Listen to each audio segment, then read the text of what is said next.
O programa a seguir tem classificação indicativa livre.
Vou seguir os conselhos de amigos e garanto que não beberei nunca mais.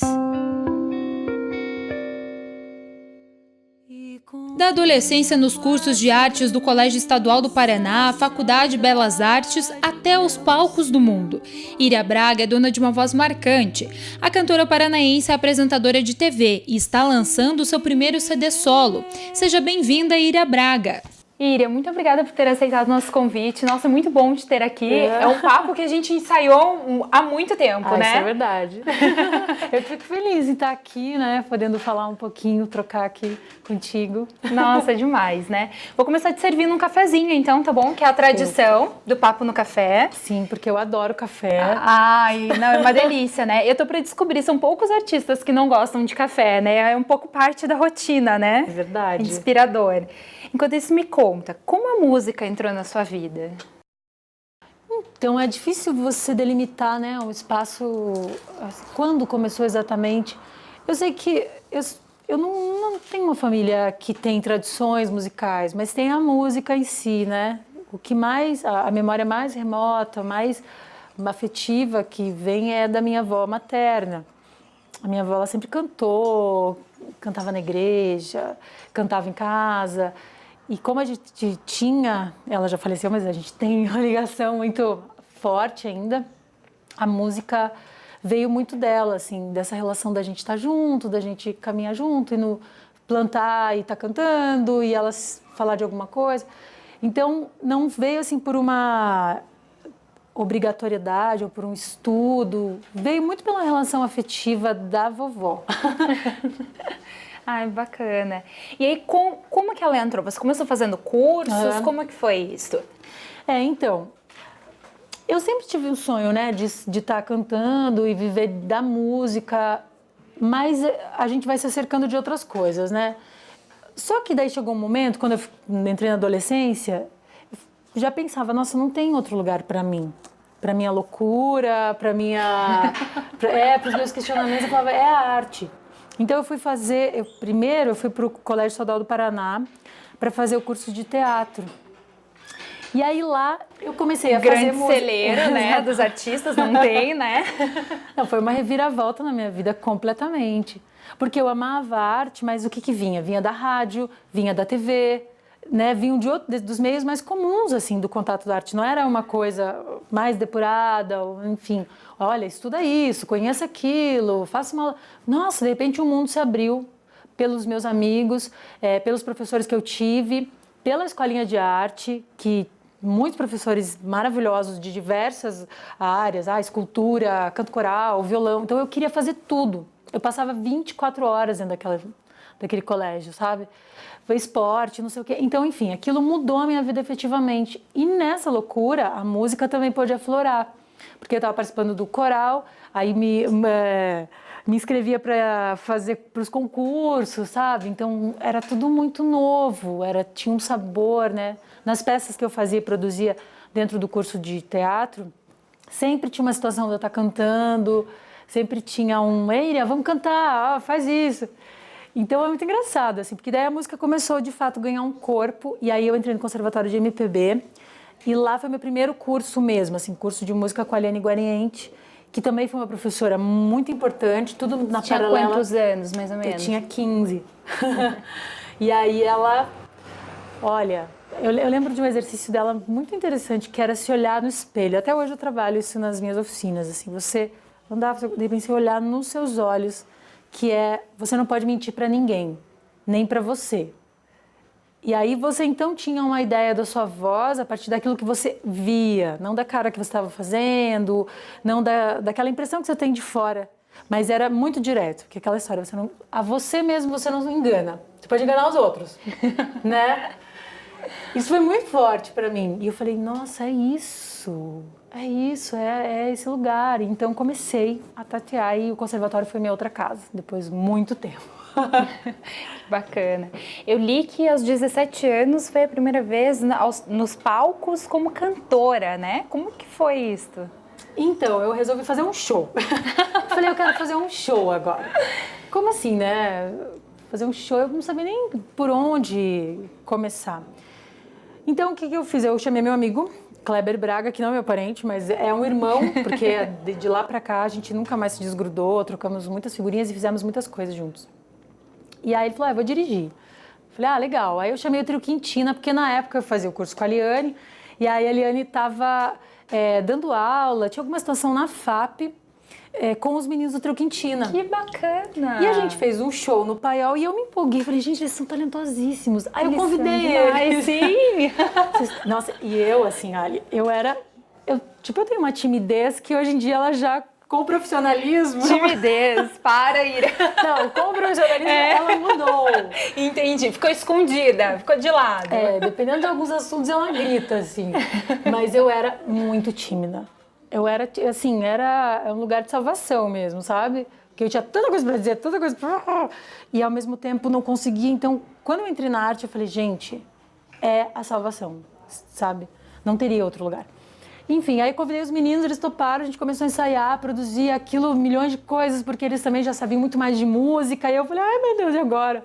Enfim, Cartola, foi a minha escolha fazer o primeiro show só de Cartola, um repertório super denso, né, de um mestre, assim, da canção, do samba-canção, que tem uma vida muito a par do que produz, então eu tinha que me debruçar, e eu falei, gente, agora eu tenho que estudar muito isso, e foi. Então, meu primeiro contato com o show, em produção de show, veio assim, com o estudo muito forte. Eu lembro que na época eu entrei em contato com a dona Zica, com a mulher, eu liguei. Olha só. A gente não tinha internet, lembrando disso, que eu tinha que conseguir o telefone.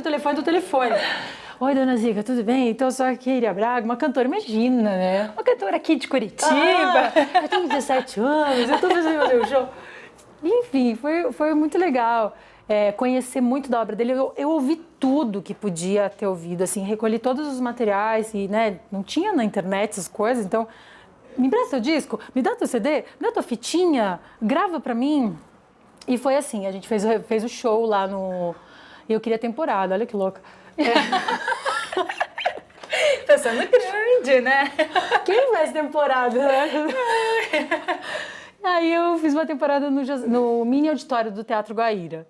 E aí tinha direção, tinha um figurino, tinha a luz. É engraçado, as mesmas coisas que tinham lá e que tinham em todas as produções iniciais, até hoje eu trago elas. Pois é, isso que eu te falava. Inclusive, você está encerrando uma temporada, encerrou uma temporada de shows, né? Que é bem parecido, né? Sim. As coisas, elas ampliam, você tem outros sabores, mas ainda é a mesma coisa do camarim, do ensaio, do processo, do que selecionar, o que diz respeito no teu universo ainda. A luz, meu Deus, a luz. Eu amo iluminação. Será que vai ter figurino? Será que vai ter cenário? Que cor é? O que vai comunicar? São as mesmas questões. E lá já tinha essa premissa para onde eu ia estar arrumando até hoje. Bom, acho que até para sempre. Que bacana. O sonho de menina cresceu, pois né? E virou realidade. Vai que vai, só. E aí disso você foi parar na FAP, né? Para estudar mais ainda, né? Não, a FAP eu passei. Na verdade foi uma coisa meio maluca, porque quando eu saí do estadual, eu queria fazer, eu até prestei a FAP, mas eu não passei nesse período que eu queria fazer direção de teatro. E nessa época tinha uma seletiva, eram 4 contra não sei o quê, então eu não passei e eu... até achei bom, assim, porque eu queria viver o teatro. Então eu fui trabalhar com muitas pessoas e fazer teatro, fazer. Então, já no estadual, eu já tinha conhecido a Fátima Ortiz, fiquei no pé no palco 4 Que anos. legal! Fazia curso com o Beto Lima, fazia curso com... Todo mundo que eu podia fazer curso, eu fazia. Eu queria ser atriz, assim, sabe? Ser atriz, me afundar naquilo. Eu ficava 24 horas. Enfim... Quando eu saí do estadual, eu pensei, não, eu vou procurar os diretores, procurar as pessoas. Comecei a produzir. E aí, eu também comecei a estudar mais música, estava estudando, comecei a efetivar os meus cursos que eu tinha iniciado no Conservatório de MPB. Comecei a fazer coisas fora. Quer dizer, o mundo do estudo, na verdade, ele se abriu. E é uma coisa que eu defendo até hoje, né? Porque realmente um artista precisa estudar. E não para, não vai nunca ter fim. Não vai ter fim, né? Se você ama o que você faz, de fato, você está sempre começando, né? E a arte tem essa coisa da religião também, né? Da dedicação exclusiva, assim. Uma dedicação forte da sua vida, mesmo andando em paralelo. Tá, eu fui para a França. Esse foi também um outro rompimento, assim. Fui para a França e lá eu tive um momento catártico de ver que o mundo era muito maior, né? Foi em 2006. Eu falo que é 2007, minha mãe que lembrou esses dias. Não, você foi em 2006. Nossa. Falei, gente, eu nem lembrava disso. E aí eu falei, gente, tem muita coisa nesse mundo. Fui ver o pessoal do Erudito, fui ver o pessoal das músicas mais rituais, mais antigas. Fui pro museu, fui ver o Octobás, fui ver o não sei o quê, sabe? Falei, nossa, o que eu tô fazendo, né? Eu preciso conhecer mais música porque eu acho que eu não preciso saber mais. Eu voltei, eu ia para a França, voltar a fazer musicologia, estava tudo certo. Eu cheguei, prestei o vestibular, e aí acabei passando na Belas, passei na FAP de volta e resolvi fazer a Belas Artes em licenciatura em música e fiquei aqui fazendo a licenciatura em música. Então aí foi um outro mergulho, e lá a escola de música erudita, né? Então... você tinha estudado só popular até então, né? Da tua especialização. E aí como que foi esse rompimento? Na verdade, acho que agregou, sabe? Sumou, porque eu não conhecia. E, assim, a gente não tem ainda uma estrutura, uma pedagogia no Brasil, de fato, que mesclem as duas coisas. Tudo que a Belas Artes diz está na Europa antiga, no mundo velho, né? Que se produziu. Então, a gente precisa conhecer tudo isso. Então, quando você começa na música popular, eu senti um preconceito muito grande quando eu quis fazer o caminho contrário, que no geral as pessoas começam no clássico erudito, e vão pro popular. Só que eu vi muito acolhimento positivo e também vi muito ranço, que é um retrocesso para quem é professor. Um professor não pode ter esses problemas dentro de si. Um músico não pode ter esses problemas, né? A gente vê essa divisão, por exemplo, até na oficina de música de Curitiba, né? Que é sempre duas fases muito distintas, muito separadas, enquanto, na verdade, talvez, né? Uma solução seria mesclar elas, talvez tratar de uma música mais contemporânea, que, né, traga tudo agregado, né? Eu vejo que é uma discussão dessa nova...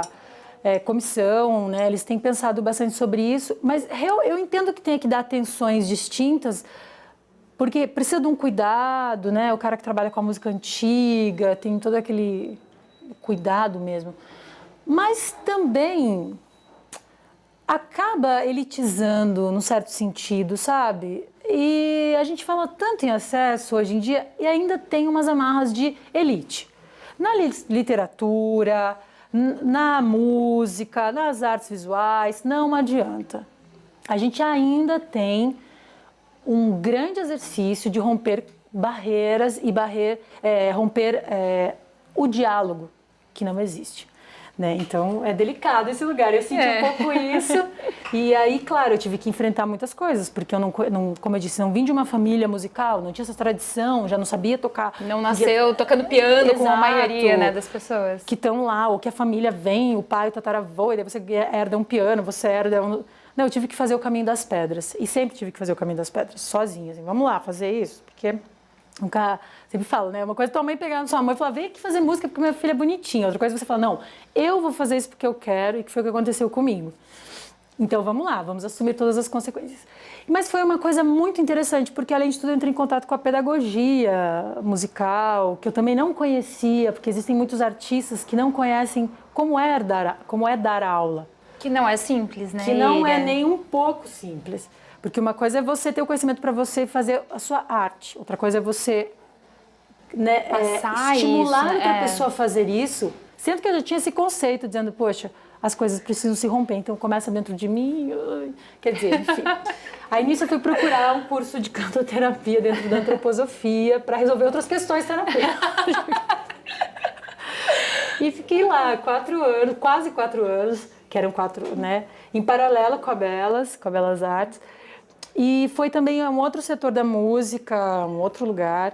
Eu sei assim, que hoje eu acho que eu só acho, porque eu compreendo que esse universo como eu disse, é para a vida toda, que essas coisas precisam ficar mais linkadas, né? Então, a pedagogia, o artístico final, né? E a educação. Então, ela precisa ainda ter um fluxo maior. Enfim, isso também acaba transitando dentro do que eu produzo, né? Eu estou sempre refletindo nesses aspectos. Ah, será que é isso? Será que está mais ou menos por aqui? Não tem como, né? E esse CD, ele ficou assim, vamos dizer, de música híbrida, né? Sim. Como você falou, ele é uma mistura, uma mescla de muitos ritmos e de muitos gêneros que te definem, então... Ou que não definem. É um espalho. Mas isso é muito legal, né? É que eu acho que não tem como você... Lembra do exercício, do olhar? Não tem como eu dizer uma coisa que eu não sou. Como é que eu vou me enquadrar numa coisa que eu realmente não sou, né? Existem pessoas, às vezes, que dizem assim, porque você... Claro, tem uma coisa, é a música brasileira. Eu canto uma música em francês e tal, mas não tem como negar. Eu sou uma cantora de música brasileira, eu estudo isso, essa é a minha verve, mas não é dentro de algum gênero muito fechadinho. Para o mercado, isso é péssimo. Vai na contramão, né? Do enlatado, né? Exatamente. Porque, assim, do que você faz? Onde você tá? Você canta rap? Você canta soul? Eu sou híbrida, né? Sei lá, né? O que eu vou dizer? Mas chama a atenção. Até tava lembrando que a gente gravou um programa com o Felipe Cato. Sim. E ele fala justamente isso, que ele não gosta de ser rotulado e que a música dele é uma música contemporânea, uma música híbrida, uma música que ele se encontra naquele lugar. E a arte é um pouco disso, é como você colocou, né?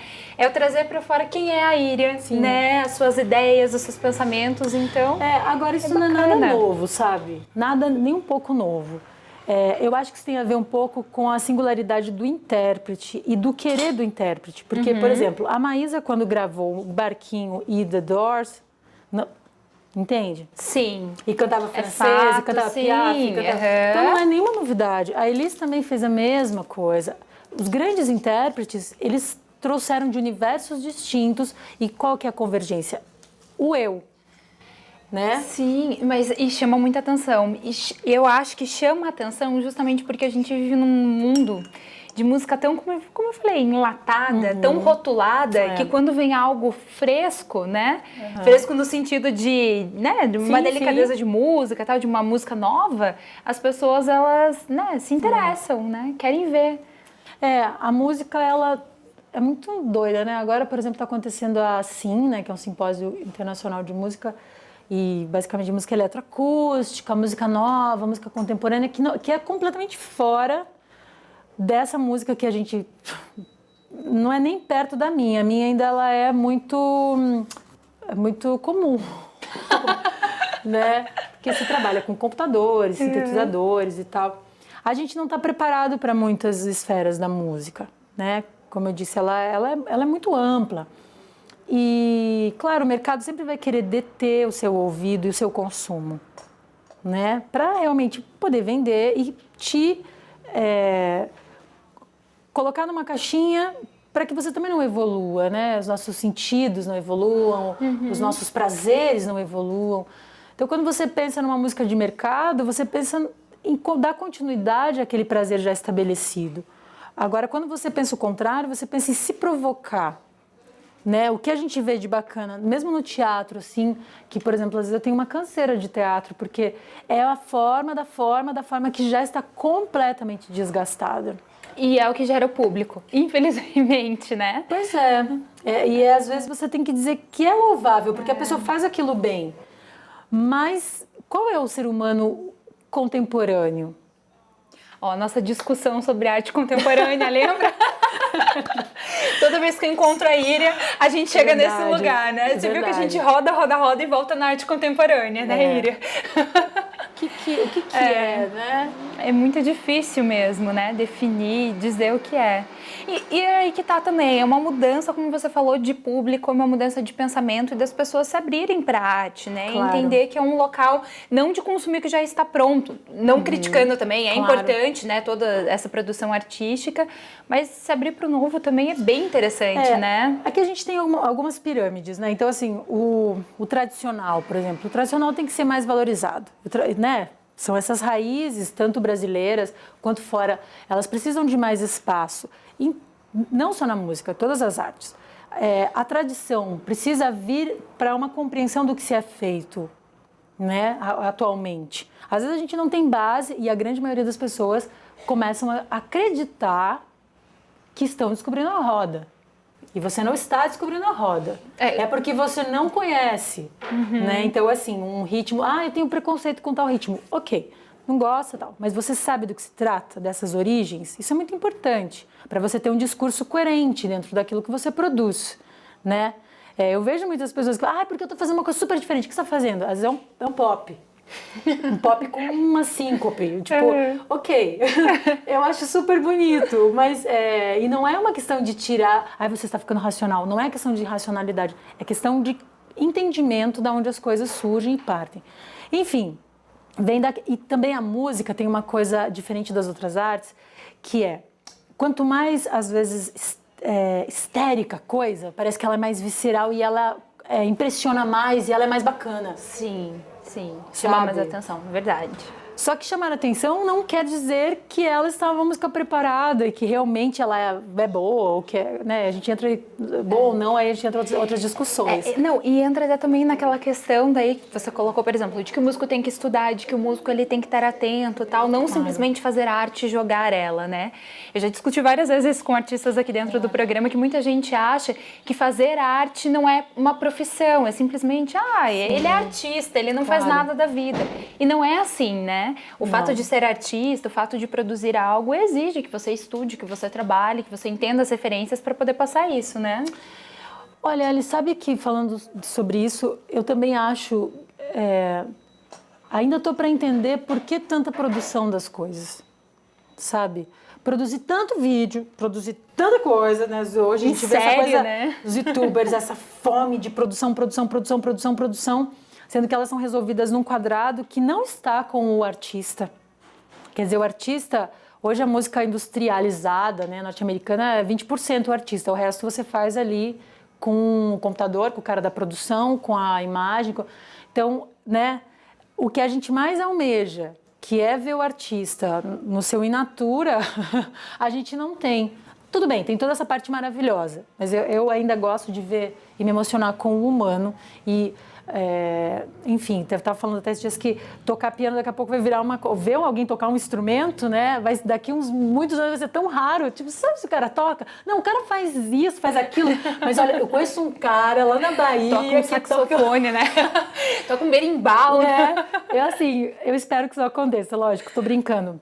Mas cada vez tem menos interesse na produção da música, na feitura artesanal da música e no amor por isso, do que na fama e no sucesso. Né? Como eu estava falando que tem essas pirâmides, assim, por que as pessoas não têm esse interesse pelo som feito, produzido hoje em dia? Porque também a gente tem aquela pirâmide da educação que não faz a ponte, porque este professor não tem essa habilitação espiritual, às vezes, para entrar nesse lugar e para, no mínimo, abrir a cabeça. Então a gente acaba fortalecendo um mercado que a gente mesmo critica. Sabe? Querendo ou não, a gente acaba optando por esses lugares, porque a gente também é formatado desde a nossa gênese. Então, são coisas a serem questionadas, porque essa produção, então, tão desmesurada das coisas, sendo que você leva, como as pessoas me perguntavam, por que você demorou tanto para fazer esse disco?